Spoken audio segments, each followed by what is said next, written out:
I am more than my physical body. Because I am more than physical matter, I can perceive that which is greater than the physical world.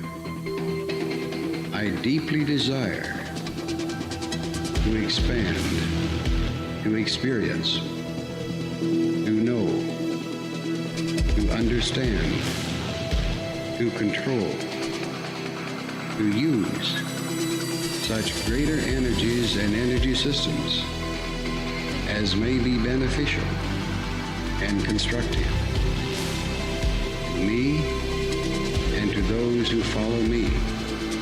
I deeply desire the help and cooperation, the assistance, the understanding of those individuals whose wisdom, development, and experience are equal to or greater than my own. I ask their guidance and protection from any influence or any source that might provide me with less than my stated desires. I do not know all the answers to the questions about reality. I do not claim to know the ultimate truth about fire. I seek that which has been made hidden as a part of a family amongst lords of consciousness. I am the void one.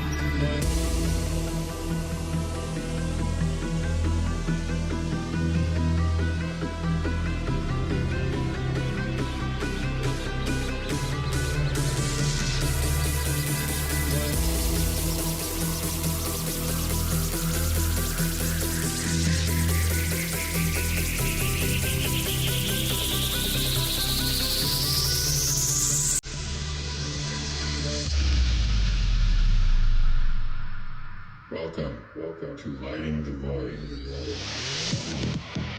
All broadcasting live.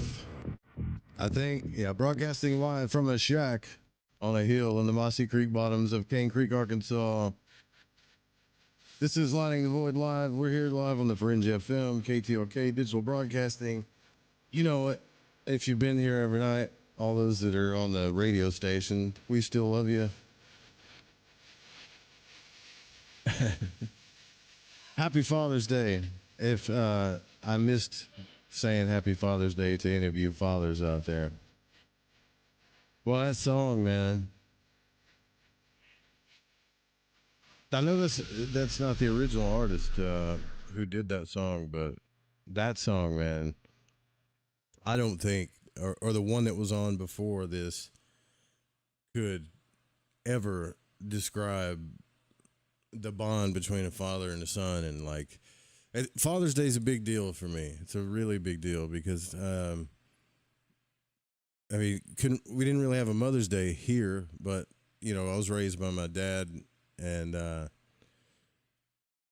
an only child, and I have a son who's an only child. So we have kind of like this Roop legacy thing. It's not really like a legacy when you think of the word legacy, like money and status. It's not like that. It's more of like a bond that is unexplainable, really. And that song, man, if that song doesn't jerk your emotions or doesn't tug at your heart, then something's blocking your heart, man, for real. And all you daddies out there, whether you got kids, you know, I know your fight and I understand your love. I can explain it like this. I was thinking about it today. You know, when my son was born, he's grown now. I still love him the same. He's still my baby boy, but it's really strange how much you can love something that much, a person like that much. You would die 10 times over for them without even a thought. And I usually don't talk about personal stuff like this deep, but I had a really good Father's Day, and I hope you guys did too. And even if you don't have kids and you have pets, I hope you had a great Father's Day too, you know. But 5 kids, right? Like I have memories of when Corbin was a baby. You know, he's 20 now. It's crazy. But holding him and like I remember we were at this event. I have tons of memories, but one came to mind, like how much you can love something so much. Like we were out, or my ex-wife and I, we were presenting something. I don't know. I think it was for like jujitsu or something. We were trying to help out. And her mother ran a candle shop, and they sold candles. And they had it was a pretty successful candle shop too. And they had a stand out there, and they were showing off all their candles and stuff. And a storm came, and it started raining. This isn't really a big deal, but it makes you think. It made me think about how much I loved my son. Like, so he was tiny, and I put him in my arms, and my truck was like 2 blocks away, and it's just storming. And she's like, here, you know, get him to the truck. And I said, yeah. And all this stuff's like blowing away. I don't care. All I cared about was getting my son to the truck. It's just a rainstorm, right? It's no big deal. But he's a baby. And so I had him in a blanket, like, and covered him up. And I started walking you know, you don't want to run with a baby, but I started walking as fast as I could. And I could remember how focused I was. It's like I wanted to make sure that there was not one single raindrop that hit that boy. Like, not one. Now, that's impossible, right? You know what I mean? Like, you're not going to get through that with that. But I was going to do that. I didn't want him to even be slightly uncomfortable. And I remember there's this big tree under the courthouse, and I was holding him. And as I came out from under the tree to head towards the truck, like a drop hit him, and you know, he kind of jerked a little bit, like he felt it. And I remember like thinking, how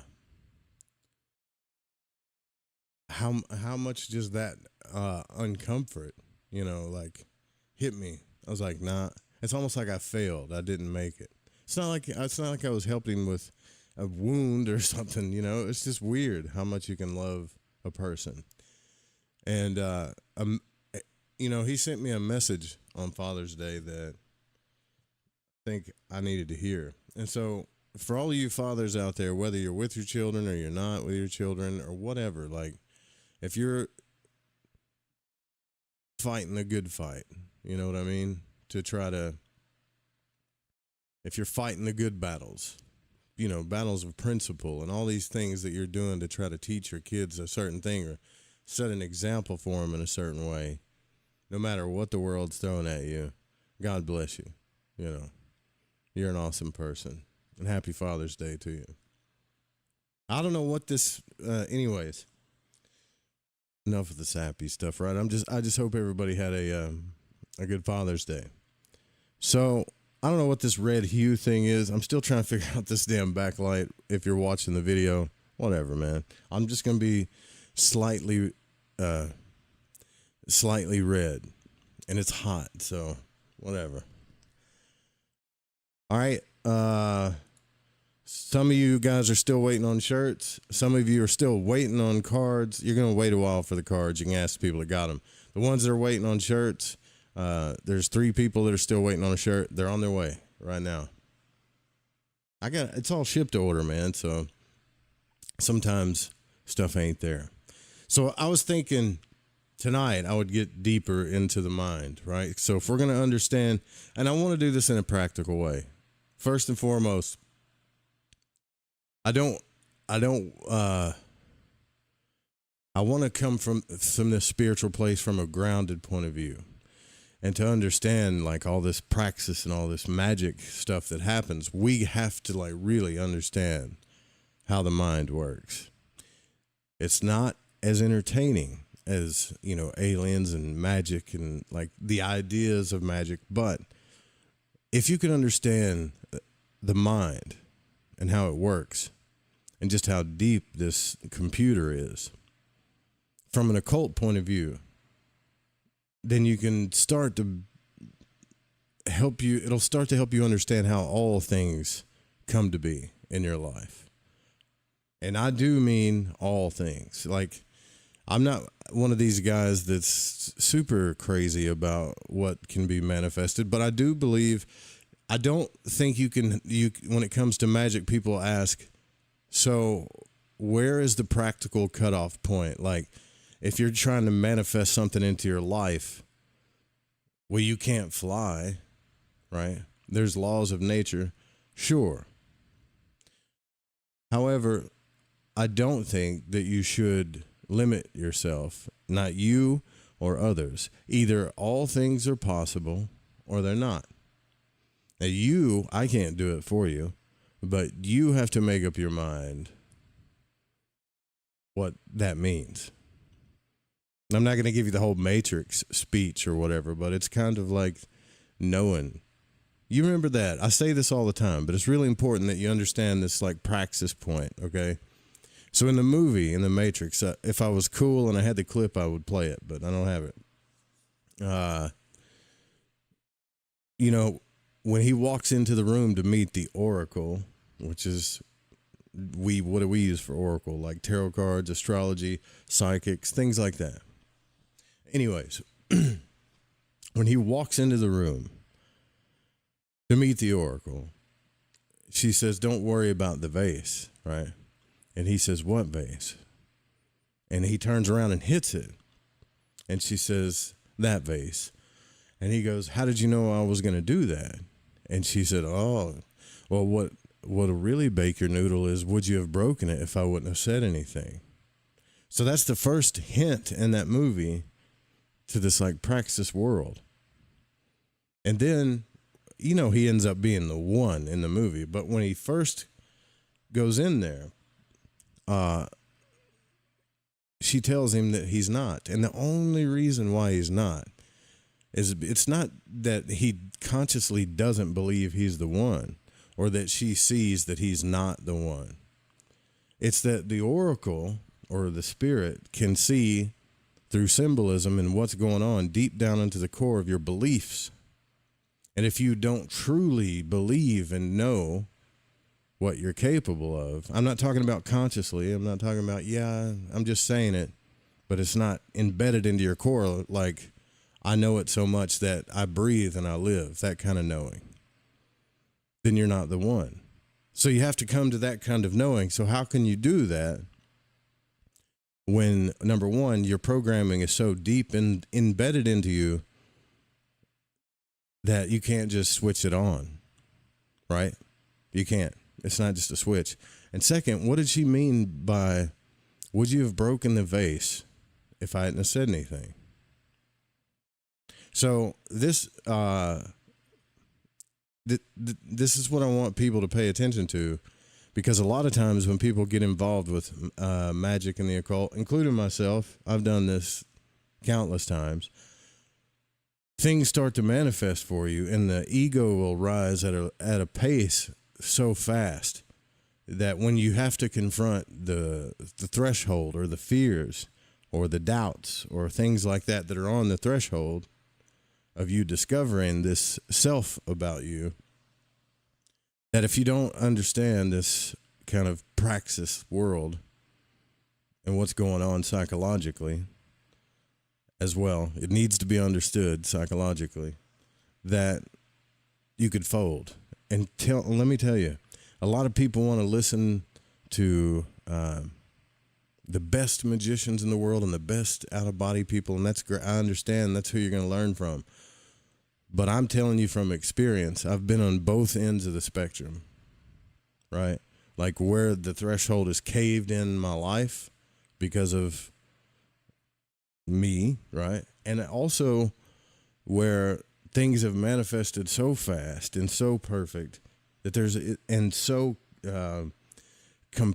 compound interest, better than that, if that makes sense, that I've seen both sides of this, that I feel like I have an understanding of how this works, right? I think it's important that we push these fringe boundaries to figure stuff out. So this is why I I read the 7 Sermons to the Dead, and thank you, Mike, for saying that, by the way. Mine are all grown but one. Yeah, it's crazy when they're grown up. They're not babies. You can't take care of them. Like, you could try, but a lot of times they won't let you, right? Mike says, glad to see you're on the tube. Get out there. The Carl Jung Sermons to the Dead was absolutely fantastic. I rewatched it several times. Yeah, that's what I've been doing here lately, is like getting into these books and talking about them. So one of my favorite authors that I love to read is, actually her name's Violet, but we know her as Dion Fortune. And she wrote a book called Psychic Self-Defense, which we've already read and talked about. It's a fascinating text, by the way. And that's also on the YouTube channel if you want to go listen to it. It's in the audio podcast archives as well. And really getting into the understanding of how the psyche works when it comes to the occult and how to defend it, how to protect your aura and your psyche and all this stuff, and what it really is, and some real crazy paranormal stuff that's happened. And I think Dion Fortune had a very good grasp of this world. I think she was a good person based on what I've read about her and the books that I've read. And I think that she was a true adept. I mean, most adepts do go on to start their own schools. So she left the Golden Dawn and she started her school in England and changed a few things. And it's still there today. She's not alive, but her school is alive and it's still there. I think it's called the Society of the Inner, is that what it's called? Society of the Inner Light? Let me make sure, because I don't want to misquote. And if I was living in England and I was interested in this stuff, yeah. It was founded in 1924, Society of the Inner Light, which is originally known as the Fraternity of the Inner Light, and it operates out of London. She's pretty serious about this stuff. Anyways, so she wrote a book called Machinery of the Mind, which is what we're going to get into. Now, I get it. Nobody likes to go digging around in their own mind to figure out what's going on. But I happen to be super passionate and fascinated by this inner world. I just get lost in it sometimes, thinking about how powerful it is. So here's a foreword by A.O. Tansley. And he says, I'm very glad to have the opportunity of commending this little volume to those without any previous knowledge who desire to gain a clear idea of the way in which modern psychology regards the human mind. For every time the words psychology and psychological were used in the newspapers 10 years ago, they must be used 50 times today. And it's even more today. Like crazy. As much as I love psychology, the categorization of people today is way more than it used to be. There's so many freaking like disorders and types of people and personalities and attachments and all this stuff that used to just be back in the day. Well, that's just normal stuff. No, it's not normal. Everything's a fucking disorder now, right? But anyways, so they must be used 50 times a day, and though very often some other word would do just as well or a good deal better, the sudden vogue has a real meaning.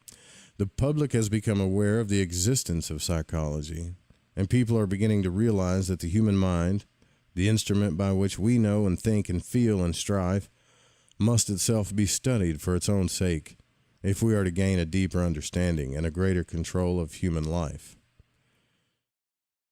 And he goes on to say, a distinct reaction from the rather narrow materialism of the end of the 19th and the beginning of the 20th centuries are increased realization of immaterial or spiritual values has helped towards giving the mind its rightful place in human interest. On the one hand, modern academic psychology has for many years been gradually emancipating itself from the chaotic subjectives of competing philosophies and developing on really scientific lines with the aid of accurate observation, comparison, and experiment. So it's not just a a long time ago, psychology wasn't a science. It was I don't know. I think it was probably considered like a nuance or something that, wasn't taken very seriously, but now it's way beyond science. So it's genuinely and increasingly useful applications to education and to industry are evidences of that. But on the other hand, the remarkable results of psychoanalysis have been made widely known, though often with that misleading one-sided emphasis which seems fated to attend the popularization of any branch of scientific inquiry. And these results have been found not only interesting but exciting, to some morbidly exciting. I fall into that category. Sorry. This is my dark secret. This is like my dark chocolate. It's like dark psychology. Because they appeal to instincts and emotions which our civilization represses and often perverts. I do have a morbid curiosity about it. I wonder, I actually, if people listen to the show for a while, like I do have a morbid curiosity about why some people can just do the fucked up stuff that they do. Like it's not about not getting it. And it does come off as like a judgment sometimes, And frankly, there are a few things that make me sick. I'll just be honest with you. But I'm fascinated as to how just a mind could develop certain things, I guess,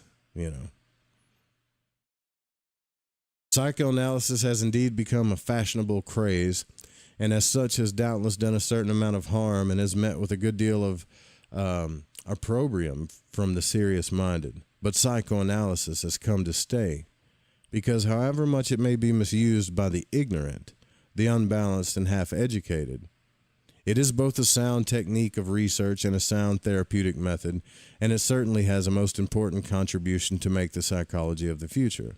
This little book, which can be read through in one sitting, we hope, succeeds in the difficult task of presenting the rudiments of the modern view of the mind in an easy, lucid, and attractive form.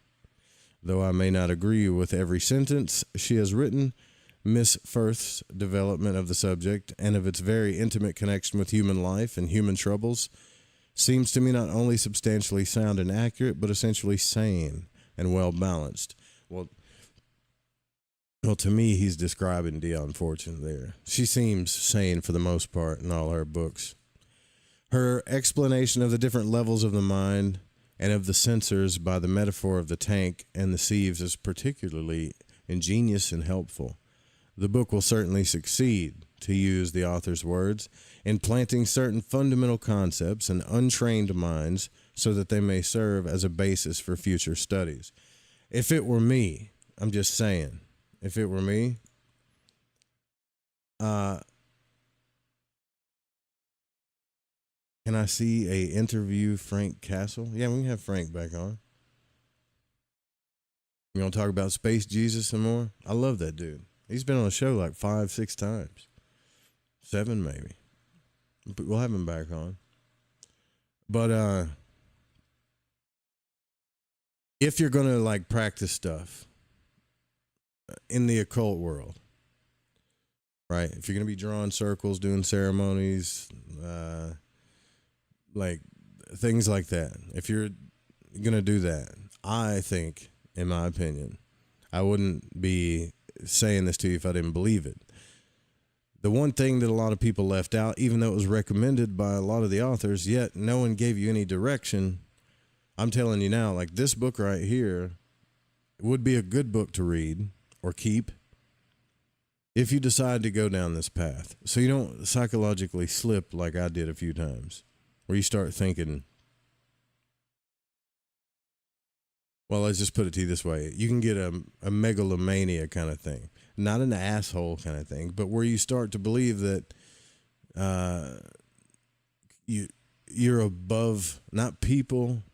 You're never above people. You actually look at people on a more even level. But above the understanding of, I guess you could say, the societal norm of culture and what's really going on in life and all this other stuff. And you'll start to say things like, I just need to find somebody on my level and all this stuff.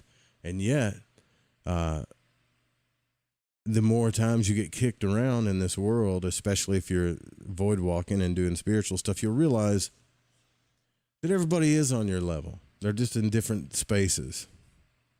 Like nobody's, that's all, sorry, it's a new age shit. Like everybody's in their own space. All right. So she starts right off the bat talking about consciousness, and I'll skip the introduction because it's just more like trying to define the book. So Dion Fortune says, in order to arrive at an adequate understanding of mental processes, it is necessary to have some idea of the machinery whereby the mind makes contact with the body. Throughout every inch of our organism is a network of specialized fibers whose function it is to carry nervous impulses from the sense organs to the central nervous system of brain and spinal cord, and from thence out again to the muscles, glands, and other organs of reaction. The sense organs act as receivers of sensation, and the nerve fibers as transmitters, the central nervous system as a general telephone exchange, and the muscles, glands, and organs as the executors of the impulses of the mind. Yeah, kind of like today, I did the dumbest shit in the world. By far is one of the dumbest things I've done in a long time.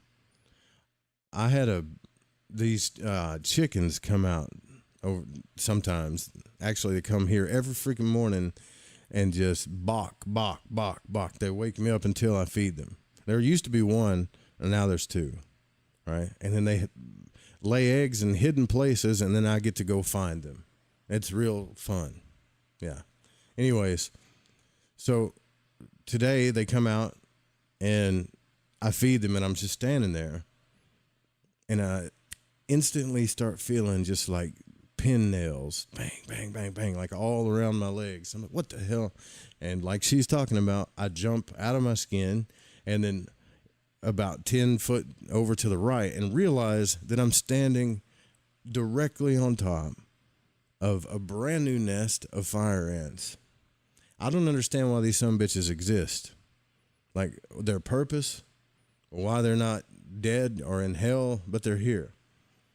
And I had to like strip down naked in about 5 minutes. That's how fast these damn things get all over you. And I think I got nailed probably at least 100 to 200 times. But it's crazy, the senses, like, by the time my brain realized, I don't know if it's because I'm getting old, but it's by the time my brain realized I was getting tagged by fire ants, they'd already tagged me a million times. They were up my legs, you know, into my clothes. And these things spread so fast, it's way too late. They're great for cleaning skulls. Hell yeah, but is that why they exist? Is that what you think they're for? Maybe that's why they exist. Maybe barefoot hippies just answered a question that I've been thinking for a long time. These sumbitches have no purpose. Fire ants. Why fire ants, though? Why not just black ants? Well, I'm not a Buddhist, I hate to tell you, and they're all dead. I killed them the redneck way. Sorry, man. They're like right in front of my door. And anybody that goes up to the door is going to get tagged. They all had to die. I just destroyed an entire village. So, sense organs consist of cells or sets of cells specialized for the reception of particular kinds of impressions. That is to say, if the particular kind of stimulus they are fitted to receive is administered to them, a change, probably of a chemical type, takes place in their substance, which, it is thought, gives rise to energy of an electrical nature, which runs along the nerve fiber as a long wire, like a telephone wire. At the present moment, however, our knowledge of the nature of the nervous impulse is tentative and hypothetical. Like all other living tissue, the nervous system is built up of millions of specialized cells, and these cells consist of a main cell body with prolongations, usually two in number. How does she know all this stuff? She's practicing magic. One of these has a mass of branching fibers like the root of a plant and is called the dendrite. The others consist of a long thread, the end of which is frayed out into strands, as the end of a piece of worsted may be unraveled, and this process is called the axon. The thread-like branches of the axon of one cell interlace with these of the dendrite of another cell, and a nervous impulse, running down the nerve fibers, jumps the gap in the same way as the electrical current jumps the space between the terminals of an arc lamp. Did you know that? So you got all these arcs going on inside of you too, like you're a freaking power station. It will readily be seen that these interlacing fibrils, millions in number, ramifying throughout every portion of the body, form a most wonderful system of communication, the brain and spinal cord acting as a central telephone exchange. Muscles are composed of long, spindle-shaped cells which are capable of contraction. Chemical changes are constantly going on in their substance. The blood and the lymph which bathe them bring food materials and carry away the waste products of their activity. And these food substances, which are highly organized chemical compounds, are stored in the body of the cell. When a nervous impulse is received, these food globules, as it were, explode. That is to say, they break down into their component chemical parts, and the energy which went to build them up is set free in the process and performs the work for which the muscle is designed. Isn't that cool? Now you understand like how a impulse, like how everything, how energy is transformed from the point of, I guess you could say, initial energy to the muscle, like all the way out, how it works. The glands are the chemists of the body, and in the crucibles of their minute cells carry out the living chemistry upon which our vital functions are based. And these glands are the regulator of every process of the body. So here you have another occultist besides Manly P. Hall talking about the importance of the glands in our body, which gets into a whole nother quote secret section of alchemy later, but we'll get there down the road.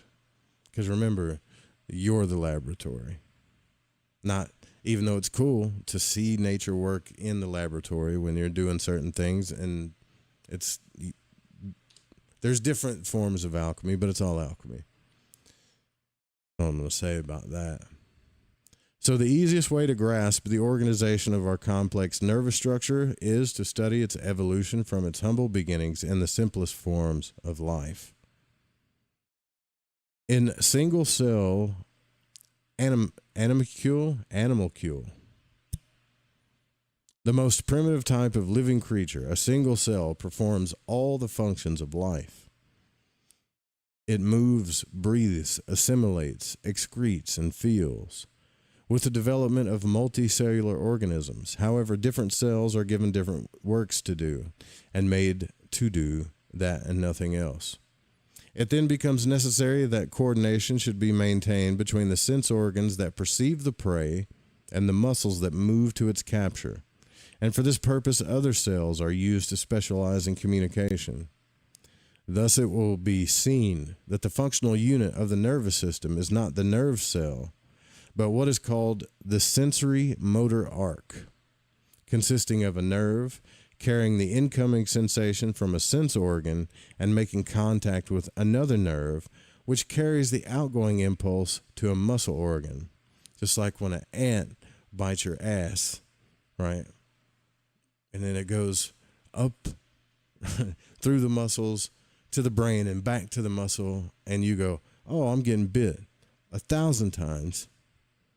Like, they designed those, what I'm saying, long story with the ants is, they designed ants to get at you so fast that before, if you're standing on them, that before your brain starts to realize you're getting tore up, they're already halfway up your body. It's a bastard of a process. When a multiplicity of muscles becomes available for movement, it is necessary to further link up the sensory motor arc. so that other parts of the structure may be brought into play and the response not be confined to one muscle alone. Nerve cells form loops upon the arcs and the loops upon the loops, with further intercommunications among themselves, and the organization becomes more and more elaborate, admits more and more complex reactions to stimuli, till finally the wonderful complications of the human brain are achieved. All right, so now so she kind of covered how signals send to the body and back. So now we're going to get into the mind. I know, man, it's not fucking aliens, I get it, but a plague of frogs sounded cool as a little kid, not as an adult, though. You think that's what it is? Like God has a sense of humor? Fire ants and bugs bring humility, ask Pharaoh. Yeah, they do, man. Like you could think you could be having a great day. I was actually kind of doing that. I was having one of those. I just got through coming back from town, and I was listening to the hell's that song? I'm Bad by Michael Jackson. I was in one of those badass modes. You know, you can do that when you listen to hip hop, some heavy metal, something where you're feeling like a badass, you know, and you're just a bad motherfucker, right? And then 10, 15 minutes later, just these little bitty ants just tear you down. A good point, too. Maybe that's what they're there for also. All right, so how an idea enters the mind. Synchros. Funny you said that. So when an impression is made on a sense organ, the sensation derived from it is telegraphed via the connecting nerve fiber to the brain, and they're translated by a process of which we know nothing, from a sensation to a thought. We believe that the mind learns by experience to associate certain kinds of sensations with certain objects or conditions in the environment. And when it feels these particular sensations, the mind deduces that certain objects are present and forms mental images or thought models intended to represent these objects. The truth of our percept is determined by the closeness with which our thought model corresponds to its original. An exact copy is a true concept, an imperfect copy an accurate concept. Every show, every single night. It has to be the lights, right? We recognize an object by a process of classification, noting its likeness or unlikeness to other objects that are already known. When an unfamiliar object attracts our attention, we put it through a process of comparison until we find to which compartment in our concept pictures it should be assigned. Yeah, our brain likes to do that. I don't understand what that is. Well, is it this category or that category until we narrow it down? If we cannot find a perfect match, we put it in the most suitable compartment we can discover and then partition off a little subclass for it, thus admitting its identity and essentials and its difference in details from the other occupants of that compartment. Long story short, we like to compartmentalize everything in our mind, everything. For example, supposing we were to land on an island and an object on the shore attracted our attention. We should try to see what class of things which we already had experienced it most closely resembled. We should observe its movements and assign it to the class of living creatures if we see its 4 limbs and hair and conclude it was an animal. If we note its upright attitude, clothes, and weapons and recognize these as characteristics of humanity, but perceived that its skin differed in color from that of any human being we had ever seen before, we should partition off a fresh subdivision in the department of our mind in which our ideas connected with humanity were stored, place it there, and probably give it a distinguishing name by means of which we could indicate it to other human beings. Just like we do when people talk about aliens. Are they bipedal? Were they, you know what I mean? We do that. Like, we can't just say, it's very rare that you see something like they look at it and they see it and they go, I don't know what the fuck that is. What is that? And I mean, if they do, they're still in their mind comparing it to all kinds of things. You get it. Supposing, however, we presently come across another object of the same nature, we should not have to make a fresh subdivision for it, but would classify it with the previously examined specimen, and thus we should feel this time that we knew that it was. In fact, the process of knowing is a process of classification, and we feel that we know a thing when we have assigned it to a satisfactory pigeonhole among our concepts. And let me tell you something, folks. I know that sounds like a lot of gobbledygook, but that is what's up, Sudi? That is what we do with people, especially the people that we come in contact with on a daily basis or even more. And the internet is helping.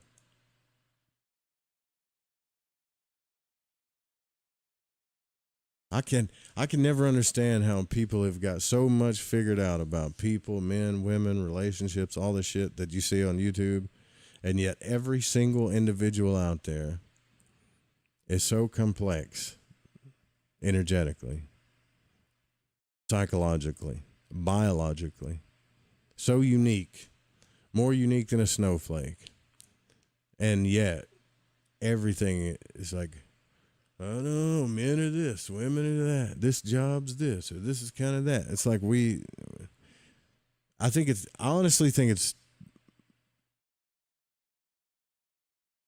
I'm about to do I'm about to do the same thing. I'm going to call it primitive. I think it's like we should move beyond that.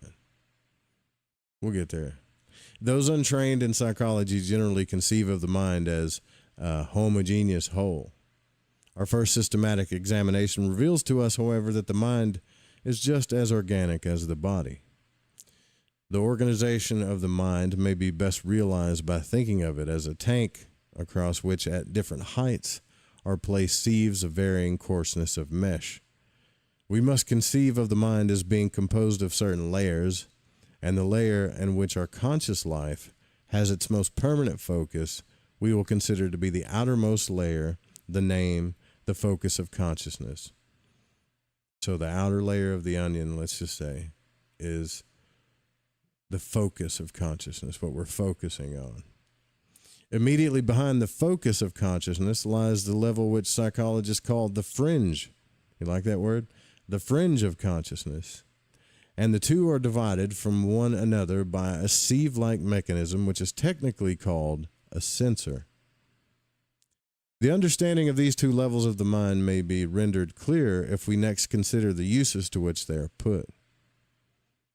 Supposing a person is sitting in a room listening to a lecture, of what will he be aware?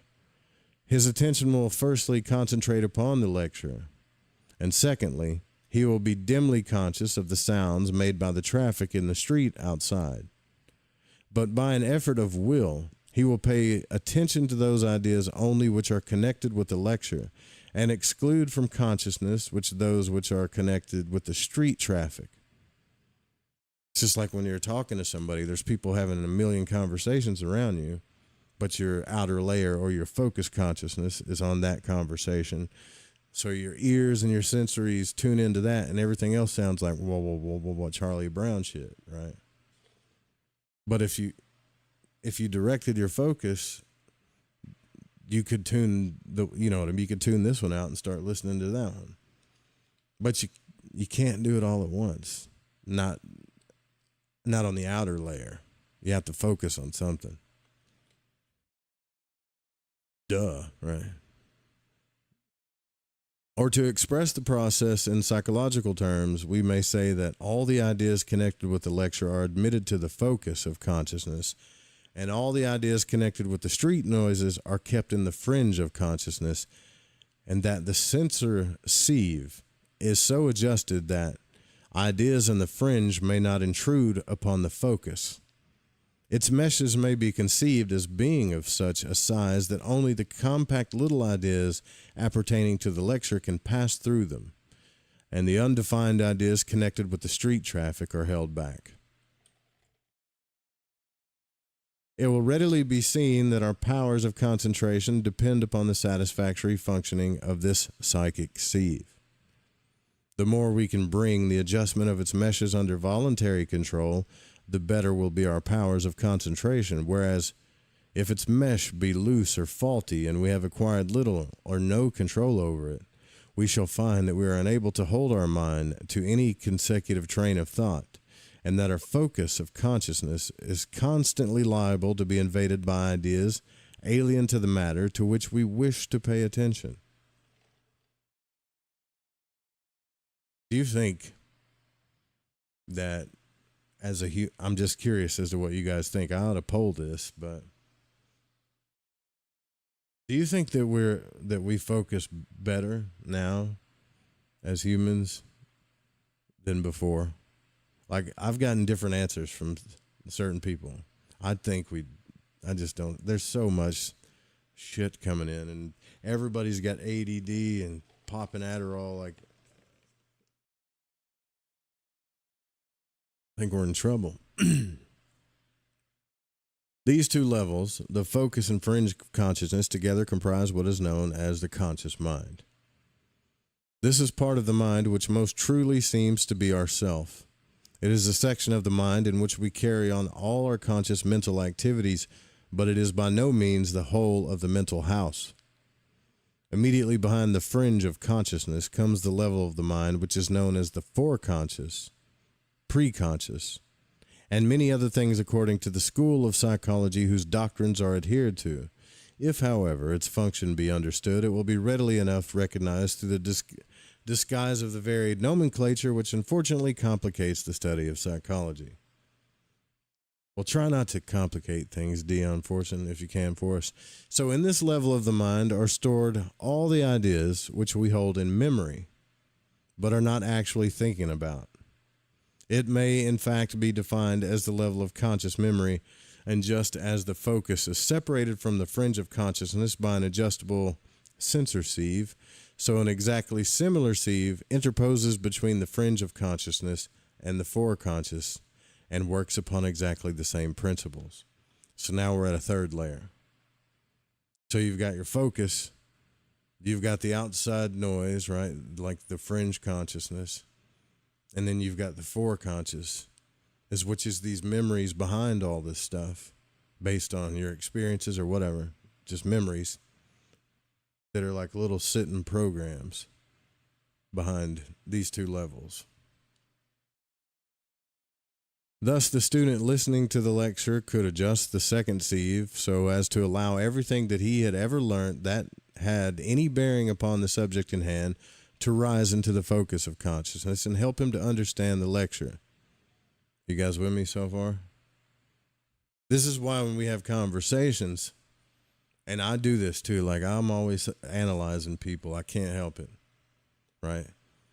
Because I understand this, right? So they'll hopefully focus on the conversation that you're having with them, hopefully. And then there'll be outside shit going on all the time. And then as they're listening and taking in what you're saying and things like that, behind the foreconscious, or in the foreconscious, are the memories, their experiences. And this is how people build a rapport. So as you're speaking, depending on who you're speaking to or whatever, they may wait until you're totally done and then say, you know what, I had an experience like that or whatever. Or they may be the type of person that just cuts you off and starts talking about how they understand and they just whatever. But either way, whether they cut you off or they wait till you're finished talking and then they tell their experience or relate to whatever, the second that memory is sitting back there that you start talking about it, it's almost instant that it's up to the front and they can't wait to talk about it, right? It doesn't have to be a memory. It could just be anything relating to, So, yeah, you could adjust all of that. This is how you can come to understand things better. So the student listening to the lecture could adjust the second sieve so as to allow everything he had ever learned that had any bearing upon the subject they're talking about to rise into the focus of consciousness and help him to understand the lecture.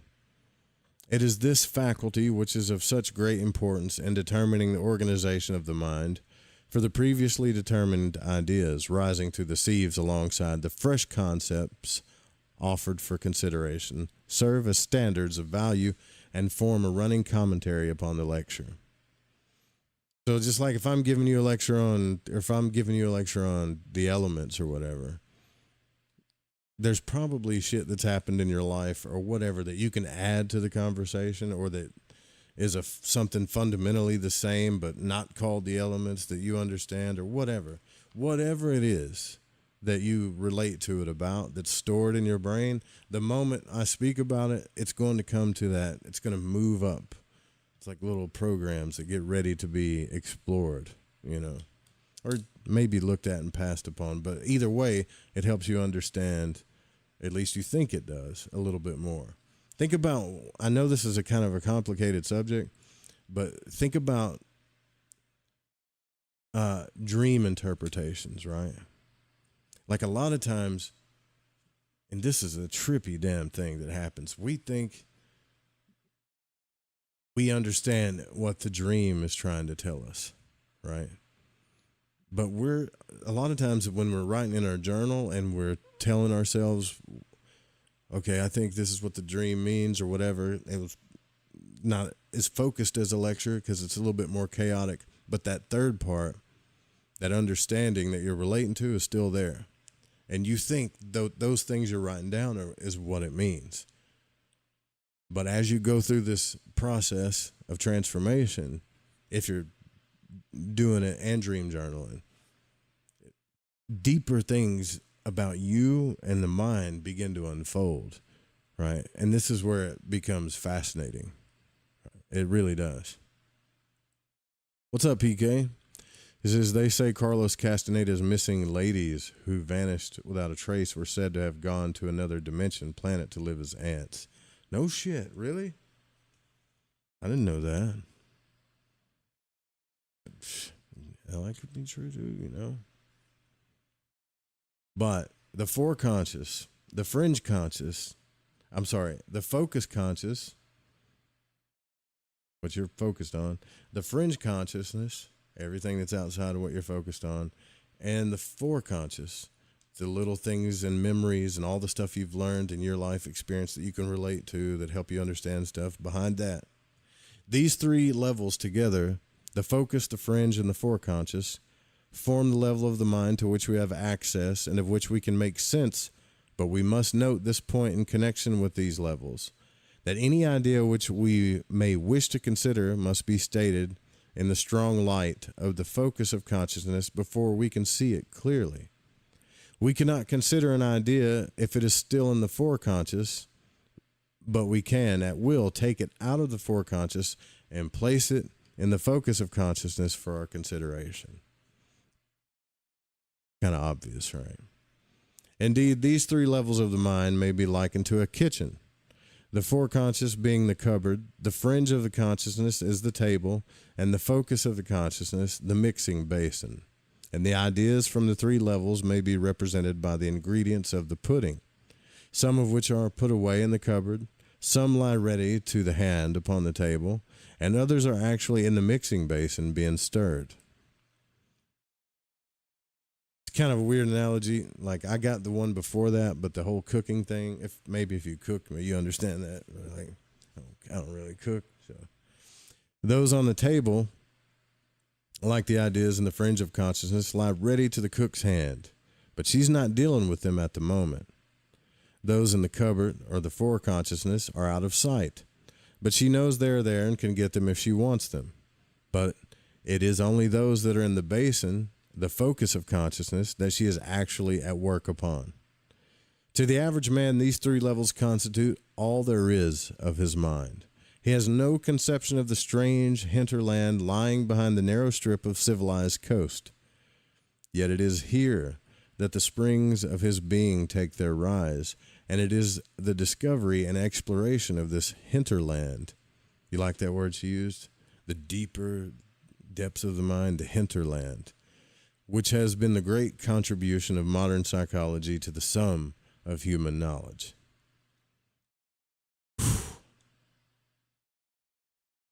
Damn.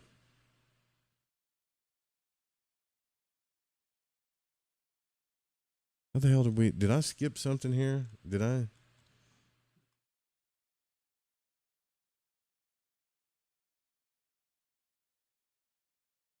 I think I did. Oh well.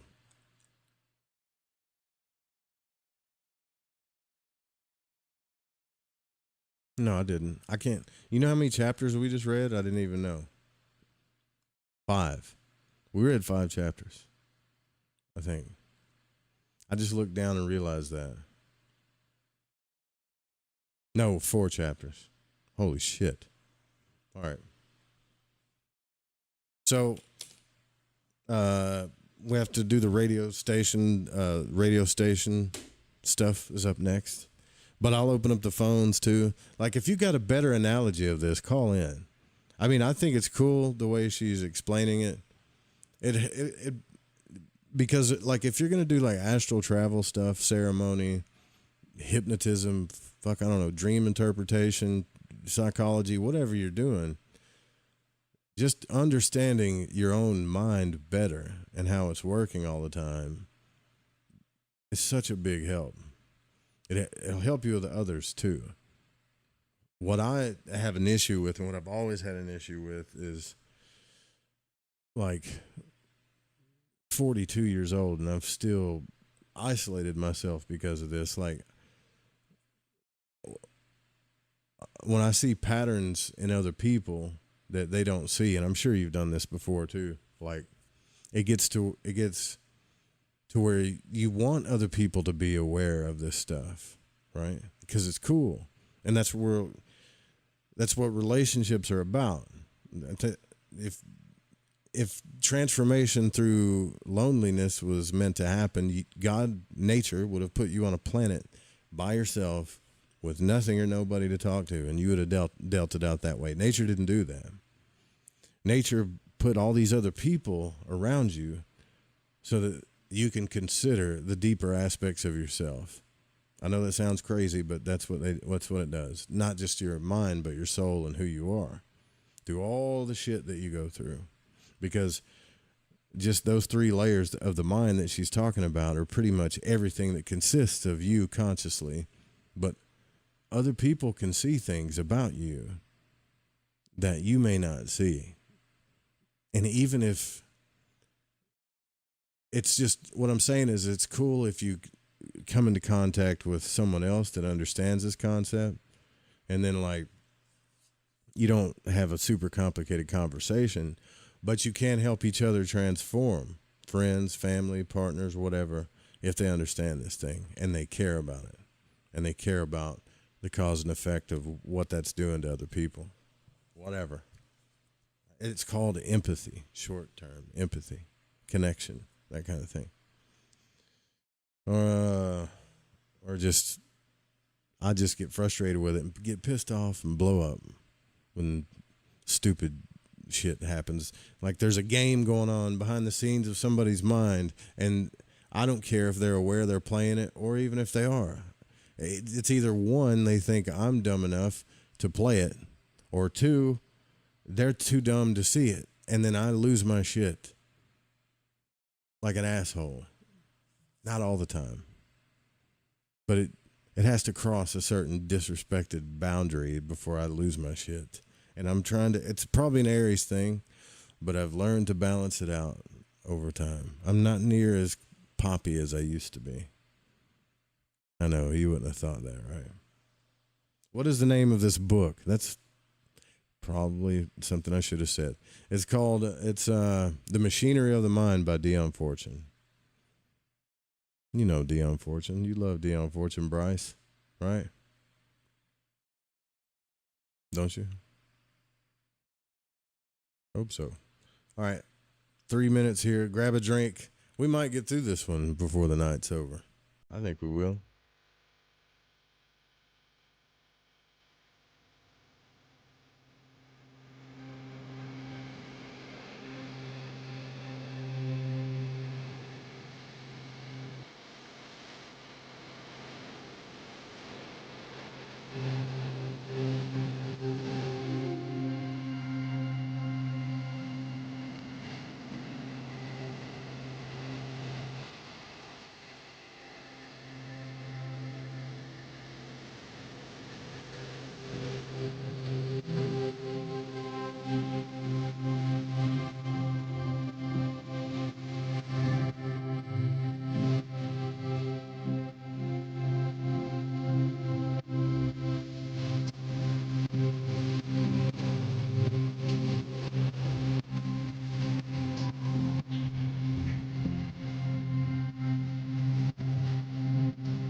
In your face, all over the place.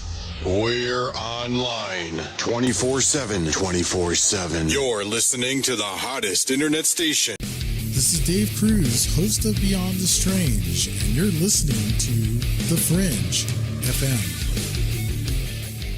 Adopt US Kids presents What to Expect When You're Expecting a Teenager. Learning the lingo. Today I'm going to help parents translate teen slang. Now, when a teen says something is on fleek, it's exactly like saying, that's rad. It simply means that something is awesome or cool. Another one is totes. It's exactly like saying, totally, just shorter. As in, I totes love going to the mall with Becca. Another word you might hear is jelly. Jelly is a shorter, better way to say jealous. As in, Chloe, I am like so jelly of your unicorn phone case. You don't have to speak teen to be a perfect parent. Thousands of teens in foster care will think you're, rad, just the same. To learn more, visit adoptuskids.org. A public service announcement brought to you by the U.S. Department of Health and Human Services, Adopt U.S. Kids, and the Ad Council. This is the story of a very special woman. In a matter of seconds, she turned herself into a great mathematician or an entrepreneur. Her knowledge was limitless and still is. She could also make monsters disappear, especially those that lurked in the shadows under the bed. Once, this woman put back together a teenage girl's broken heart, which had been shattered in 1,000 pieces, just by giving her a bear hug. She masqueraded as a regular person at work, but as a superhero at home. Everyone knows her as Gabriella. I still call her Mom. Your hero needs you now, and AARP is here to help. Find the care guides you need to help, complete with tips and resources at aarp.org/caregiving. A public service announcement brought to you by AARP and the Ad Council. Have you ever wondered, what do the stars say for me? Or, will the next month or the next year be more favorable? How about, are our two signs compatible? Each month, at the new moon, you can ask these questions live with me, your astrologer psychic, Mary DeCina, along with host of Lighting the Void, Joe Root. Join us at the new moon for Cosmic Conditions. We look forward to working with your energy. Every new moon at 7 p.m. Pacific, 10 p.m. Eastern, right here on Fringe FM. Hi, this is Janet, and I'm trying to donate for the toys on the kickstand site, and I'm having some problems. I'm having a little bit of a problem. No, I'm so sorry. 2 Adderall, Jan. One isn't going to do anything. 2, please. Yeah, chop that one up and give me the other one. Okay, so I'm on the website and I'm trying to donate, and I'm a little flustered because I love this channel. I love the Paranoid Guy and the Donor Nut Guide. Like, this is wonderful. If you can, just kind of, I'm watching, so tell me how to do it. Tell me how to donate towards the toys. And I'm recently on the market. Well, he doesn't know that I'm looking for somebody. But so if you can, please just text me back, all 3 of you if you like, it's America, right? 3 text with your social credit scores, your net worth, and a picture of that big old pickup truck that you have. I am so excited. Could you please help me figure out this kickstand thing, and I will donate towards whatever you guys need, whatever you need. Thank you. Yeah, just maybe a little more Adderall. Thank you. Bumper stickers are a fun side hustle with low-cost investment that has built-in advertising to attract local customers in parking lots, rallies, gatherings, conventions, venues, and more. You could potentially sell these bumper stickers on consignment to local businesses, tattoo parlors, head shops, or any other independently owned store that might gear toward the fringe. Bumper stickers are great gift-giving ideas for friends and family. Also, a way to wake up your fellow travelers on the path without having to waste energy in tiresome debates. No car? No problem. Bumper stickers will stick to just about anything with a semi-smooth surface. Go to www.justbsme.com and get your bumper stickers today.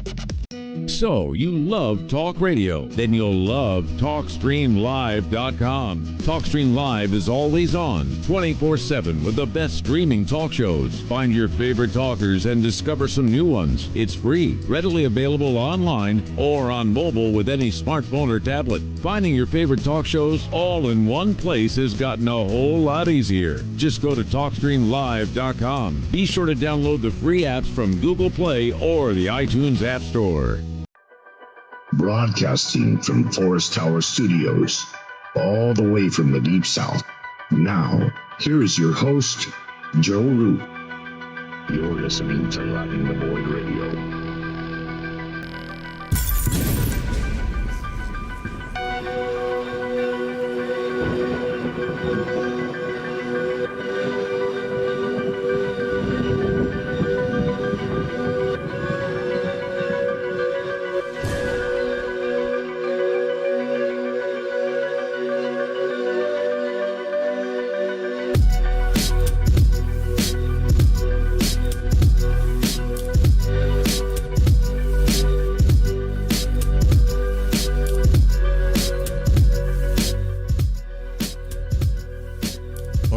Back to Lighting the Void Radio. I'm your host, Joe Roop.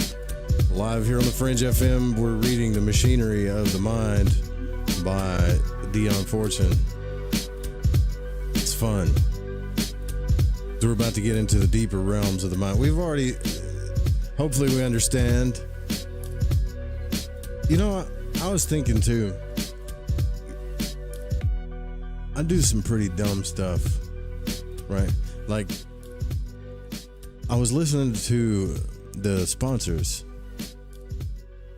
and I've been doing this for a few years now, and I think I can stop. You guys correct me if I'm wrong, but nobody says www anymore, right? You know, like Just BS Me, the bumper sticker, the place that you can go and get your own bumper stickers and have your own bumper sticker business, that place, right? If I was to promote them properly as a partner, I wouldn't say www. Nobody says that shit anymore. Does anybody say that? And I just should say justbsme.com. It's freaking annoying listening to it, honestly. Like, I might be the only person on the planet that's still, because I remember when the internet first came out, we would say www. Nobody does that anymore, right? Or is that just me? It's driving me crazy. Somebody help me in the chat if you can. Oh, shit. You know what? I didn't open the phones up. I said I wouldn't. I did. I'm not doing that anymore. I got distracted. My whatever part of the mind wasn't working. But I'm right. Nobody says www anymore. Only douchebags say that. It's kind of not douchebags. It's pretty harsh, but like, it's redundant is what I'm saying. It doesn't matter. Doesn't matter. Let me get the phones up real quick. 501-777-5631. That's the phone number if you want to call in. If you have something to say with the sound of your beautiful voice, I would love to hear it. I just tried. You good, don't need www. See? You could just type in justbsme.com. I don't know why anybody says www. Only dummy people say that. I said it. I'm going to try to stop. You guys can help me stop. That'd be great. People used to say HTTPS. No, I don't remember that. Did people used to say that? God, I'm getting old, man. Get with the times. All right, let's see if we can finish this some bitch. We got to learn stuff. It can't just be pushing through this, push through it, you know, get to the end of the show. Like, we really need to learn this stuff. I'm talking to myself. Right? The organization of the lower levels of the mind. That's the most important part. God, I hope that's still not playing in the background. They did? They who? What year did people say HTTPS // www dot whatever. That had to have been fucking 1990 something. You're showing your age. Don't be ashamed of your age. Lots of things get better with age. Lots of things. I know I do. I get better looking the older I get. Better at things. Don't be ashamed of it. We're probably around the same age, honestly, if the demographics are right. So, in the level of the mind known as the subconscious that we talk about all the time, or the unconscious, are stored all the ideas to which we have no direct access. Isn't that a bitch? That's because that's the place where all of the real work happens. Not only is it, and this is me talking, not Dion Fortune, not only is it that the place where all the real transformation happens, but it's also the place, three big things here. The place that gives us that doorway to praxis or the placebo or the magical trigger, if you want to look at it magically, which it is, in a sense, until they scientifically figure out what placebo and consciousness is, then we're still going to call it magic. Right? But it's also the place that runs everything, like everything. But we have no, isn't that a bitch? We have no direct access to it for a reason. Because God didn't trust our consciousness enough to have access to it. I don't know. Some psychologists say that the memory of every impression which has ever been received by a sense organ is registered here as on a photographic plate. But this is opinion, not universally accepted. We shall be quite safe in saying, however, that the memory of anything which has ever made a distinct impression on the mind, whether it be great, awesome things or traumatic things or distinct things, is stored here and plays its part in the mental life. Between the subconscious and the foreconscious, so now this is 4 levels we're talking about here, is placed the great main sensor sieve of the mind, and it is which is meant when the sensor is referred in psychoanalytical literature. The sensor sieve is of the greatest importance in the mental economy, for upon its function the health of the mind is largely dependent. If its meshes are too loose, we get an uprush into consciousness of ideas which should never be there, and if it's too tight, the conscious mind is cut off from the source of its energy, the subconscious. Think about what she's saying there. If it's too tight or too loose, if it's unbalanced, if our unconscious is running amok and it's too loose, that's bad. If it's too tight and constricted, that's bad too. The sieve is constructed upon the same principles as the 2 others which we have already considered, but it has one fundamental difference. It's not under the control of the will. The dimension of its mesh is regulated, not by what I, at the time, may happen to wish, but by what the main tenor of my character may determine. Oh, really? See, this is where you realize that you don't know yourself and you don't know others until you know this part of you and them. You really don't. The foreconscious then may be likened to a reference library, but the great storehouse of the subconscious is a vault in which the archives are kept, and although the bulk of them never touch the conscious mind, it is their indirect influence which determines the tone of the character of the person. When I used to go on dates and stuff, I never went to my dad because, frankly,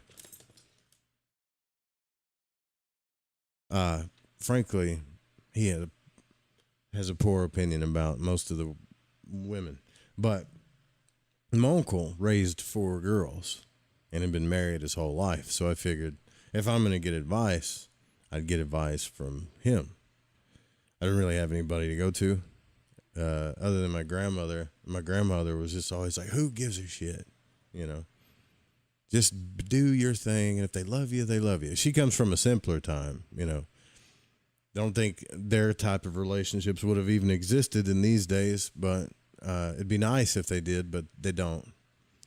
But he would say this word, scruples. You ever heard that word? That's a Southern word, right? We all have a set of scruples. Like, you should have scruples. Scruples are like your character. I never understood what the hell he was talking about. So I'd go to him and I'd say, hey, I met this girl and, her name's so-and-so. Well, where'd you meet her? How'd you meet her? Like, he really would ask me the questions. And I'd tell him all this stuff. And he'd be like, nah, that one ain't got no scruples. You need to go on to the next one. I'd be like, what the hell are you talking about? What are scruples? He's talking about the character of a person. Because you're blinded by your attraction in the beginning, right? You're blinded by lots of things when you're young, especially in the beginning. Just like when you're, any type of relationship. But it's easier to talk about these because we all relate to those, So the remotest level of the mind, whose functioning is purely automatic, has the control of all the vital functions of the body. Yeah, it's running your body. You have no access to it, but it's running everything. Its thought process is direct the activities of the spinal level of the nervous system, whereas the other levels of the mind have the brain as their physical organ of manifestation. This is proved by the fact that a disease of the brain can throw the reasoning faculties out of gear and leave the purely physiological nervous functions intact, whereas a disease of the spinal cord may render inoperative the nervous processes of the bodily functions, though the mental processes are unimpaired. Kind of like how ALS works, like what Gareth is going through, which is probably hell. Your mind is perfect. Your mind is fine. But what's going on in the body from the spinal cord, it's just not fucking working. It sounds awful. And we love you, dude. You're a soldier, man. Fucking soldier. The psychic processes of the remote mind govern the biochemical processes of it, and it is the level which controls the involuntary muscles, regulates the blood supply to any part of the body, controls the output of the ductless glands, and hence the chemical composition of the blood. It is these facts which well may throw light upon the origin of many functional disturbances and upon the phenomena of mental healing. Although the automatic level is not normally in touch with the conscious mind, it is enormously affected by the general feeling of the mentality and especially the emotional states of the subconscious, hence the alterations of physiological function which take place in nervous diseases. This level of the mind was the first to be organized in the history of biological development. The dim mentation of the rudimentary beginnings of life was of the automatic order, being entirely concerned with physiological processes. As organisms became more evolved, if you believe in evolution, a higher type of intelligence was necessary for the carrying out of their life activities, and we get mentation of the type that is carried on in the subconscious level, the impulsive mentation of the instincts. And level by level, the mind builds itself up in the race and in the individual, and level by level, under the influence of old age, disease, drugs, or the planes of consciousness that break down in the inverse order in which they developed, the more recently organized higher centers going first, and the automatic mind, the oldest and most stable, with aeons of habit behind it, working on to the last, keeping the body mechanism running long after all that made the organism a man has withdrawn from its dishonored vehicle. That's a really trippy thought, right? Do you remember, who the hell? Wim Hof. That's right. Wim Hof will get you connected to your unconscious.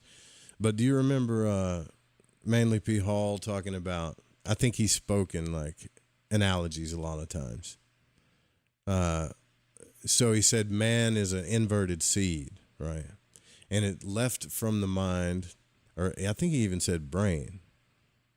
Like it's an inverted plant at which it will return to the mind.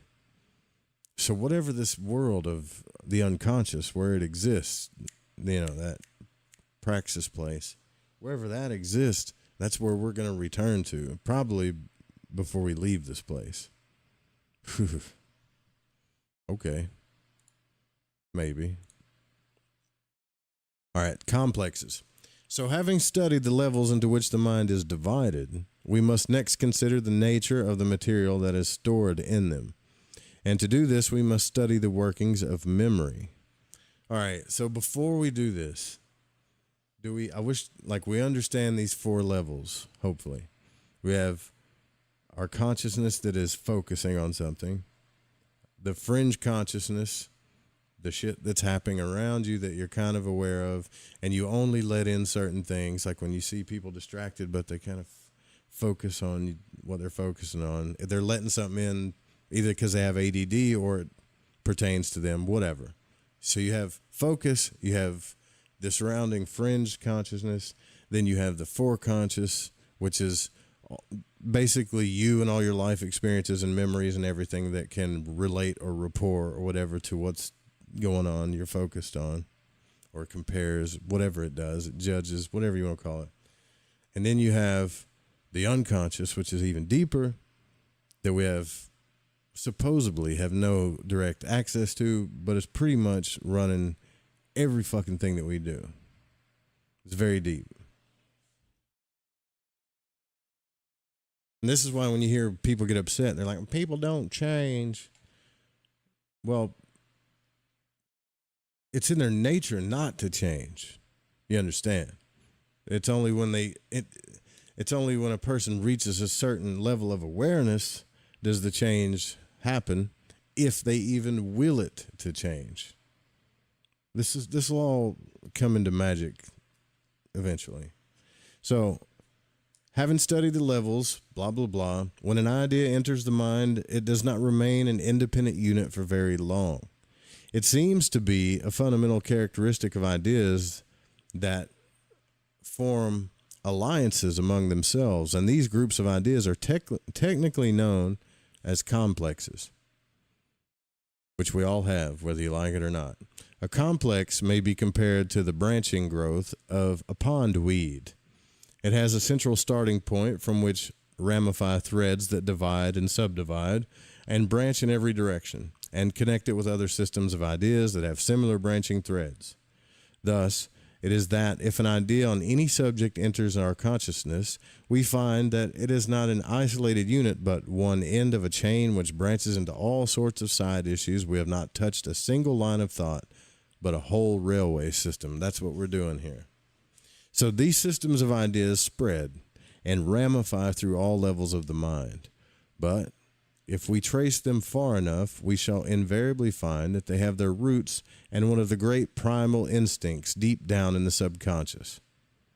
It is from these that they derive the vitality that binds them together, for all complexes have a core of emotion, and it is from the instincts that the emotions spring. Let us take as an example from actual life and see how these principles work. A man may, for example, be a grocer. I can be like Night Stalker. He will therefore have a grocer's complex, that is to say, am I getting the grocer right, or am I wrong here? All his ideas connected with the buying and selling of household commodities will be linked together, so that if a train of thought be started in connection with any one aspect of his business, by an easy transition, many other aspects may drift into his mind. Now, grocery is not in itself an absorbing subject like literature or science, yet the man is interested in it. And why? Because his grocery complex has its root in his self-preservation instinct, for it is the means by which he keeps himself alive. Does that make sense? I hope that makes sense to everybody, because there's no better way to explain it than that. If his grocery business prospers, he feels pleasure because it means a fuller and pleasanter life for him. If it diminishes, he feels panic and fear because his means of keeping himself alive are threatened, if he perceives it that way. In addition to being a grocer, however, he may be an elder of the local chapel and have a far-reaching complex of religious interests ramifying, interlacing, and having their instinctive roots in his subconscious, just as his grocery complex has. And then one day, he may be looking up the current price of pepper in his trade list, and from pepper, his thoughts pass to spices. Their pungent odor suggests incense, and he asks himself whether ritualism is ever allowable. It will be here seen that a trailing branch of his grocery complex has made contact with religion and all the way into his consciousness. So he started thinking about one thing, then spices, then incense, then religion, and all of those things went down into his spawn from a deeper complex, right? So again, our grocer may be thinking of getting married, and immediately his grocery complex throws out a side shoot which strikes root in his reproductive instinct, and his interest in grocery is reinforced by much of the interest which gathers round sex in his life, for it is upon the prosperity of his business that his prospect of marriage depends. If that's how he perceives it. Thus, it will be seen that the mind is filled with a ramifying mass of complexes which throw out branches in every direction, and that if the end of any thread be caught hold of, by gently pulling upon it, we can draw all the complexes with which it is connected into consciousness. And this is what therapists do. They just ask you a shit ton of questions, and they're looking at these like 4 levels, right? And they're listening to you babble. And they're finding your complexes, your unconscious complexes. What's your childhood shit? What is natural in you that's keeping you alive? And then there's other stuff. It gets more complex than that, but this is like the basics of it. You should do this when you go out on dates, by the way. You can figure people out pretty quick. Just don't be an idiot like me and just keep going on dates with them because you think you're going to have a lot of fun. But they gently pull upon it, right? They don't just come out and say, oh, you got daddy issues, or, like you need money to survive. And if you don't think you have money, you think your body actually thinks it's going to die, or no one's going to think you're cool or whatever, like a lot of it's kind of stupid, but it's true. This is how memory works. And even if an idea has been forgotten, that is, passed from the conscious into the subconscious, it is still possible to recover it by taking advantage of the tendency of ideas to stick together. For gently pulling upon the parts of the complex to which it is affiliated, which are in consciousness, the branchings which are in the subconscious can be coaxed into light. It is upon this factor that psychoanalysis bases much of its work. I'm going to admit to something dark here. I do have a dark side, and I'm very, let's just say, comfortable with it. Don't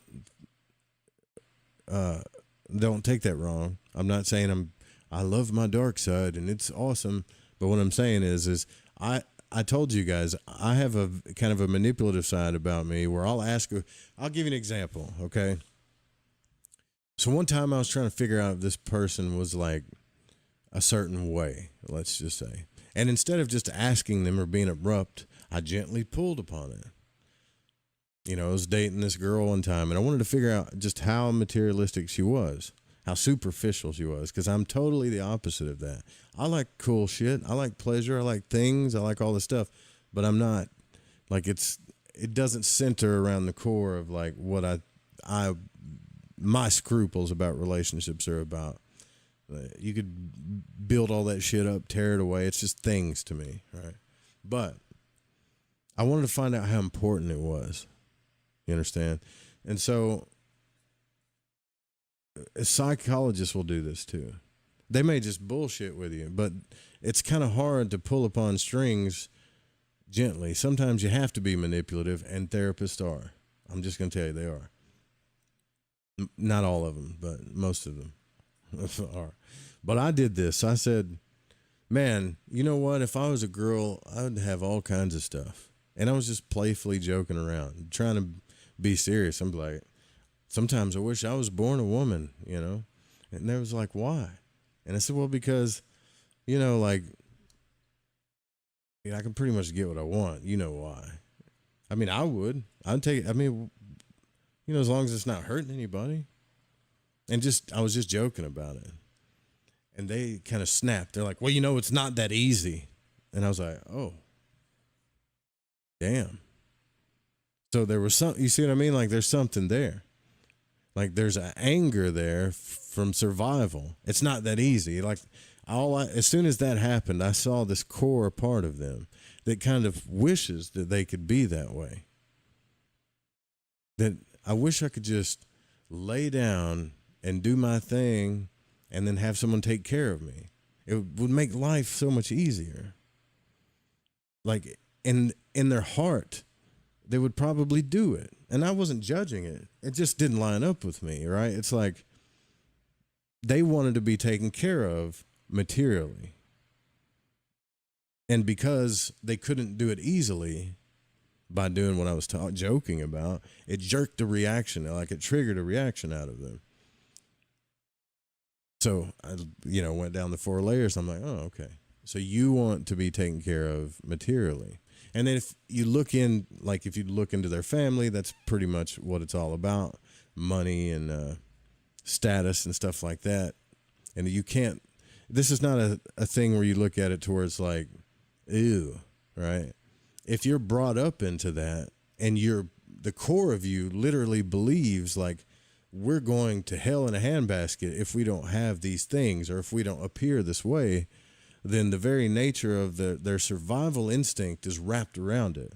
So it's not, you can get pissed off at it all you want, but their heart and survival instincts are wrapped around it, especially if they were raised that way or they were brought up into it that way. Whereas another person's, their survival instincts might be around something totally different. It could be their health. It could be, a fucking building. It could be anything. I hope you get what I'm saying here. It's a little manipulative. It's a little dark. Not too dark, right? It's kind of whatever. I mean, I'm only human. Whatever. Ideas tend to group themselves in complexes according to certain well-defined principles. All ideas connected with the same subject tend to become associated together. Duh. Ideas which enter the mind at the same time tend to become associated together. That's true. For instance, if I have a nasty fall on a piece of banana skin while going to the pillar box, when I see bananas, I shall think of falls and pillar boxes. And when I see pillar boxes, I may think of bananas and falls. Ideas of cause and effect become associated together. Yeah. Ideas which have any sort of resemblance, fundamental or superficial, tend to recall one another. Thus, if I think of sausages, I may be put in mind of zeppelins. And if I think of the fall on the banana skin, my mind may leap into the Niagara Falls or fallen women. The mind goes around and around. This irrational method of thought is of enormous importance in applied psychology, for much of the thinking carried on by the subconscious mind is done in this way, and it gives rise to that peculiar method of thought which will be dealt with in the chapter on symbolism. So, pretty trippy stuff, right? Think about all of the anxiety that people have. Right? Think about this is where I really feel sad, because when I've understood my anxiety, when I had it when I was younger, and whenever it comes, it will like bear its like feast upon itself again if I'm in certain situations. I just have to recognize them. But all of those threads and complexes and things like that. Think about if all of those threads and complexes and everything that's going on are thoughts of comparison, or you not even knowing what's good for you without comparing to something else or asking someone else or needing someone else's point of view, because you never took the time, even at the most, bigger questions in your life, that you think are obvious because they've obviously been taught to you this is the way things are supposed to be, but you never took the time to truly dig down within yourself and say, do I think this is good for me? Do I think this is good or bad? Is this right for me? There's nothing that matters more than your own voice and your own opinion and your own control of that. If you don't have that, if you lose that, and we all do, depression sinks in. And if you lose it enough, a certain kind of depression will sink in to where it becomes anxiety.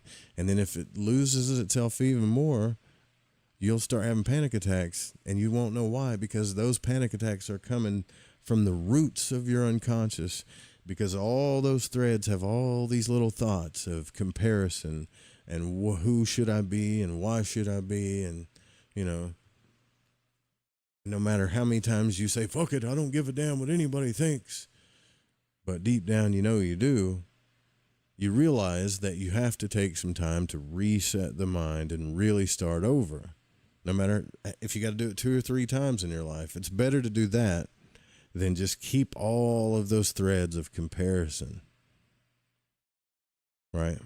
Or letting others affect you in a certain way. Everybody affects you, but in the end, you should have the say-so in the beginning and in the end. Like being able to lead yourself is what I'm saying. I wish, we all have that. We actually had that from the time we were babies. We knew what the hell was good for us. And when we didn't have it, we cried for it because it wasn't there. But at least we knew. It wasn't until we got older and somebody's like, you don't need that shit. And you're like, oh, I don't need it. They're mad at me. What did I do wrong? They don't like me. Or I'm not a good person. There's stuff that's built in nature, in your heart, that you don't need other people to tell you that. Even the simplest shit. Well, if you got kids, you should be this way, or you should make this kind of money, or you should do this or that. The only person that should have that final say so is you, in the beginning and in the end. And that's it. It doesn't matter how many people don't agree with it. It really doesn't. Yeah, I know that sounds crazy. Now, if you happen to, in my opinion, if you happen to tell yourself that doing objectively immoral things are to your benefit and all this other shit, then you're a psychopath. But most people are, like I said, they're generally good people, man. I've been on this earth a long time, and the people that are doing fucked up shit are in pain most of the time. They're just in pain. But there are some psychopaths out there. All right, so the instincts. We have already considered the mind as a tank divided into compartments by sieves of varying diameters of mesh. Let us now consider the currents that move in the waters that fills the tank. We may diagrammatically conceive the inflow as taking place through one main channel into the subconscious, and there dividing into 3 streams. This main channel of energy, which supplies the motive power of all living creatures, has been called by many names. I told you guys this. Here it comes. Libido, Hormy, Ellen Vital, and whatever this word is. I'm not even going to try to pronounce it. Biorgi or something. An adequate English equivalent is the thrust of life. Fire. Your sexual nature is what drives most of you. Whether you're having sex or not, this energy is something bigger than just the act of sex. It really is. It's the energy that brings us together and pulls us apart. That energy. We already talked about all that shit. So this stream of psychic energy becomes specialized in the individual into divergent currents, which we call the 3 great instincts. The first of these is the self-preservation instinct.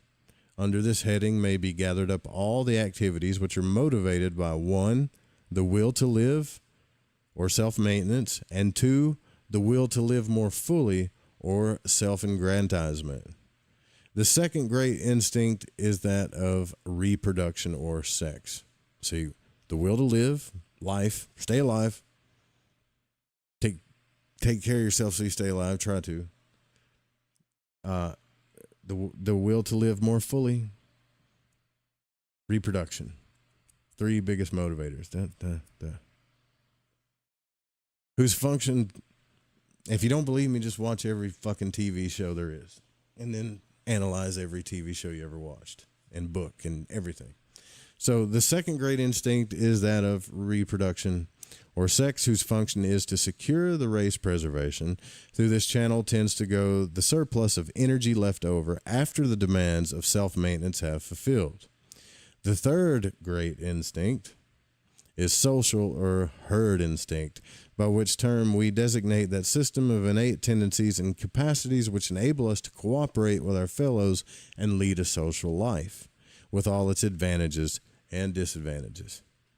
Some animals, however, do not have this third instinct, but lead solitary lives, and acknowledging no ties save those of mate and offspring. But the more highly evolved types, including mankind, have developed this great specialization of psychic energy, which enables them to lead a social life. So it doesn't matter the scale of social life. Even if you're a hermit that doesn't talk to anybody ever, if you come in contact with people at all via the internet or through a book or just looking at them, there's some social level of connection there. These 3 great instincts act and react upon each other in the hidden field of the unconscious and build up social organization and individual character. In order to understand the workings of the instincts, however, it must be clearly realized that they are universal and not personal in their scope. The survival or suffering of the unit are not considered in the scheme of things.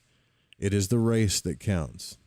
If we regard the instincts as subserving the welfare of the individual only, we form a concept which cannot fail to lead us astray when we seek to put out conclusions to practical applications. So the workings of instinct must be viewed from the standpoint of evolutionary progress, not individual well-being. Must it, though? I mean, according to science, it must, right? So this is the point of view from which nature frames her schemes, and we can only hope to understand her ways if we occupy her standpoint. So think about this, okay? When you don't understand why the world is the way it is, or people act the way they do, or why the world's going the way it is, or whatever, nature's working out its thing. Even, I know it's scary to think about it, but even a bunch of fucking people that have their own free will that can do stupid shit, nature is more powerful than those people and will wipe them out if it doesn't work out. It just happens that way. That's why we're smaller than everything in the universe, right? At least our bodies are, right? So don't let it worry you too much. To regard man as actuated by reason is a hopeless error. Instinct forms the mainspring of his action, and reason is used to carry out the promptings of instinct. It must be remembered, however, that instinct does not function in crude physical forms only. Man possesses emotions and intellect as well as a body, and upon each plane of his being, the instincts express themselves appropriately, functioning emotionally and intellectually as well as physically. A man uses his wits as well as his muscles in the struggle for self-preservation, and the sex instinct is not exhausted by the physical act of procreation. Emphasis is laid upon this point because herein lies the key to practical application of psychology to human life. The emotions have their sources in the instincts. Indeed, an emotion may he said to be the subjective aspect of an instinct. So if an instinct is achieving its aim, we feel pleasure. If an instinct is being, let's just say if it is frustrated, or we feel pain. And if we anticipate its frustration, we feel fear. If an instinct is achieving its aim, we feel pleasure. If an instinct is frustrated, we feel pain. And if we anticipate the frustration of our instincts, we feel fear. Hello. Fear isn't always a bad thing, but it needs to be faced for a reason, because it's there for a reason. So 90% of the time, if we're in fear of something, we could trace it back to an anticipation of an instinct that's not being met that we need. That's it. That's it. So whenever there is emotion, some underlying instinct must have been stirred into activity. It will thus be seen how predominating is the influence exerted by the instincts upon our lives. They may, in fact, be considered the mainspring of motive. At one time, psychology busied itself with the reasoning processes and looked upon man as a rational being, and indeed the man in the street still considers himself as such. But the researches of modern psychology have shown us that emotion and not reason is the actuating force, and that reason is a tool in the service of emotions. Holy shit. Do y'all agree with that? I'll put up a poll. Let's go to the chat before we roll out of here. We can see a lot of this when dealing with the neo-feminist agenda. Absolutely. Basically, just explain the root of the West's problem. It's well, I'll agree with you on that. Memory, the bittersweet sting of consciousness. Social engineering has basically reversed the priorities of all these instincts, and that's exactly right, Chris Miner. Like, you can see through that shit. Like, if you understand that it's emotions come from instinct preservation most of the time, or, you know, whether it depends on the emotion. So if it's happy, their instincts are being met. If it's not, so once you understand this, you can reverse engineer socially anything. So if you were 1% or the 2% of power control, and you understand humans' instinctual, we went over their 3 major instincts that run their lives, right? The will to survive, to take care of that stability, to stay alive or take care of yourself, right? To live in abundance or to have more, and sex, right? You understand these things. These things run everything. So why is there a divided war between men and women all the time? Why is there all the shit going on about this push? Like, you can get into Mark Passio if you really want to get into all this, but this push for only a certain level of success means that you're good or you're worth something. It's not your parents putting this into you. It's not your peers. This shit has been going on and being socially engineered for a long time. Why? To push the dollar up. First, it started with a nuclear family. But then once we got smart enough to get past all that shit, then it just made it about the sexes. Well, you don't want this kind of man. You don't want a man of principle and you want this kind of man that succeeds all the time. He never fails. Like, he's not even a fucking human being. He just succeeds all the time, up and up and up. In fact, he's taller than most dudes. In fact, he works a lot, but gives you it's all fucking insane, but it plays upon all of those instincts and emotional shit. Same thing reversed, right? They do the same thing to women with men.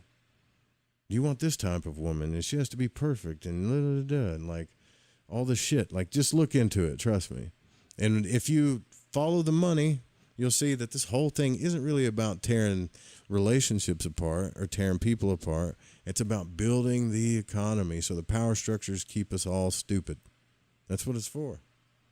Keep us down here playing with our base level primal instincts and fears and not becoming more conscious, more spiritual, more enlightened as to what the hell's really going on, or changing ourselves or valuing life and souls more. It's not even about that shit. It's about comparison, always, right? Natural selection. You can have whatever you like. People are basically cars, right? This one's not, they're cars. You can just get rid of one. You don't even have to tell it why. You don't. And they also know that the psychological damage will cause even more of that instinctual cluster, and it's just a big clusterfuck. Think about it, right? If you look into the CIA or you look into any of this shit, any of the projects that they did or any of that stuff, what are the things that they mess with the most to either program people or send people into chaos? Those 4 things Dion Fortune just talked about. That's all you got to do. Matter of fact, if you understand this, you could probably become a rich villain yourself if you really wanted to and just do that shit. But if you ask me, yeah, she's conflating emotions and feelings here. I'm going to have to push back a little on Miss. Yeah, she does conflate a little bit there. I'll agree. But you're a man too. So you would say that. Because we'd like to think most of the stuff that we do comes from reason. But why are we reasoning all the time? For what reason are we reasoning and being logical all the time and trying to calm things down? Because we understand emotions? Or is it coming from a place of preservation? Anyways, something to think about. I thought we'd finish this, but we'll be speaking of which, chapter 8 is the self-preservation instinct. You probably have to leave a voicemail, whoever's calling in, because we're already over. Just leave a voicemail and I'll play it on the show tomorrow night. We're going to get out of here, though. And what am I going to play? I always have to find a song. I like that song that we listened to in the beginning. For those, like I said in before, that are fathers, even if you got pets, and that's just depends. But I mean, I hope all of you had a good Father's Day. I'm a father. It's something I can relate to. And if you didn't, I'm sorry. Most everybody I talked to did, though. All right. We'll do Midnight Interlude, right? Good night, y'all. Sweet dreams. Love you. Make sure you support the Fringe FM, please, if you can. Support. Get a T-shirt. Something. Join the Patreon. We'll be dropping, I'm hoping, by the 4th of July. I don't want to make a solid date, but by the 4th of July, we'll have the new audios out for the Patreons. It's $10 a month. You get access to all of the audio stuff, but the scrying audios that I've been working on for probably over 2 years now is about to be released. And I'm nervous as shit, but I think they're good. All right, good night, y'all. Sweet dreams. There's an industrial ruling class on this planet. They own democracy. They own socialism. They own fascism. They own communism. They own it all. And they have us quarreling about which one is better than the other. Which vampire is the best? Why has the CIA been permitted to run brutal, covert actions? Why are we systematically taught to hate other people? We know how the mass media functions. That what's being reported, in fact, had nothing to do with what really went on. So there's no wonder that people who have been deluged with this type of misinformation for all their lives, it's no wonder they don't know what's going on. Oh, and a multitude and diversity of lies having consequence come to be believed in.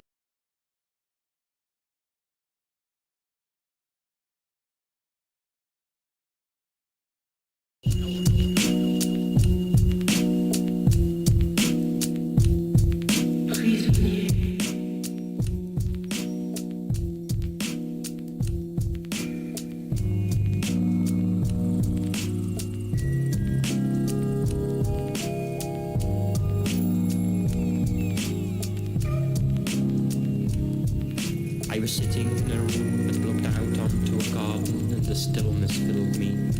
Bitterness drifted from me. I was as near paradise as I am likely to get again. I was thinking of the chaos we had caused in one another. I was thinking of our future. All of our lives, they've had control of us through their schools, through their electronic media. They've had control of us all of our lives. They have programmed us. They have made us become reactionary. We don't think, we react to what they do. They tell us that progress means all these things have to happen. They tell us that we can't go back to the old way. They tell us be realistic. But there is no old way, no new way. There is a way of life.